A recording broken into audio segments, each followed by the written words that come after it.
दोस्तों, ऐसे तो आप अक्सर सुने होंगे कि लोग जिन्हें सनातनियों से दिक्कत है, जिन्हें मोदी जी से दिक्कत है ना, वो लोग खुलेआम आकर के बोलते हैं कि जब से नरेंद्र मोदी सत्ता में आई है तब से भारत के लोग हिंदू मुस्लिम करने लग गए हैं। तो ऐसा इसलिए बोलते हैं ना, मैं आपको इस चीज़ को बहुत ही अच्छी तरह से बताना चाहता हूँ और आप इस चीज़ को सुने और गौर करें कि हिंदू मुस्लिम तो खैर अलग बात है, लेकिन वाकई में जब मोदी जी जब सत्ता में नहीं आए थे, जब कांग्रेस सत्ता में रहती थी ना, तो उस समय सिर्फ देश में जो थी वो मुसलमानों की बोलबाला थी और मुसलमान जो चाहते थे वो करते थे। कोई भी उन्हें रोकता टोकता नहीं था और कोई भी कुछ नहीं कर सकता था। लेकिन आज जब नरेंद्र मोदी की सरकार आ गई ना, तो देश के तमाम ऐसे सनातनी लोग, और पहले ऐसा था कि देश में मुसलमानों के द्वारा सनातनियों पर किस प्रकार से अत्याचार किया जाता था ना, वो कोई भी नहीं दिखाता था, कोई भी मीडिया नहीं दिखाता था और कोई भी बोलना नहीं चाहता था। यदि किसी को किसी से दिक्कत है, कोई यदि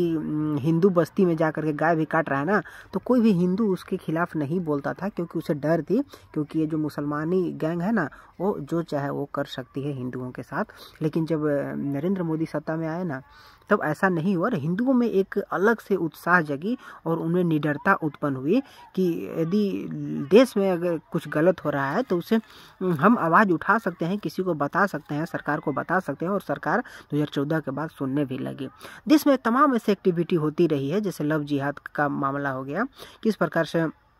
आप बरसों से जानते हैं कि जब से कांग्रेस सत्ता में रही है, आज़ादी के बाद देश में जितने भी मंदिर हैं ना, वो सरकार के निगरानी में है। लेकिन देश में जितने भी चर्च हैं, जितने भी मस्जिद हैं, उसमें जितना भी पैसा जाएगा ना, वो सिर्फ और सिर्फ मौलवी मौलानों के खाते में जाता है और उसका हिसाब कोई भी सरकार नहीं लेता है। लेकिन भारत के हर एक मंदिर से 1-1 रुपये का हिसाब सरकार लेती है और मंदिर में पड़े गए दान दक्षिणा जो पैसा होता है ना, वो सरकार के खाते में जाती है और उस पैसा से देश के सभी लोगों का विकास होता है। लेकिन कभी भी मस्जिद के 1 रुपया से भी देश का विकास के लिए उसे उपयोग नहीं किया गया है और ये होती रही है बरसों से। खैर आज भी ये चीज़ बदला नहीं है, आज के समय में खैर 10 साल होने को है नरेंद्र मोदी के लेकिन सत्ता में आए हुए, लेकिन अभी तक किसी चीज़ को बदला नहीं गया है और अभी भी जो मंदिरों का पैसा है ना, वो सरकार के खजाने में जाती है। लेकिन 1 भी रुपया मूल्य में जो मदरसों का है, जो मस्जिदों का पैसा है ना, वो कभी भी सरकारी खजाने में नहीं जाती है।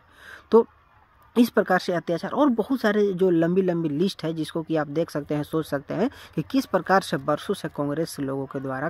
के द्वारा, इंदिरा और नेहरू जी के द्वारा किस प्रकार से सनातनियों को दबाने के लिए और सनातनियों को नीचा करने के लिए उन्हें किसी भी प्रकार से कोई सरकारी छूट नहीं दी गई और उनके खाते से, उनके खजाने से किस प्रकार से सिर्फ सरकारी फंड में पैसा भेजाता जाता रहा है बरसों से।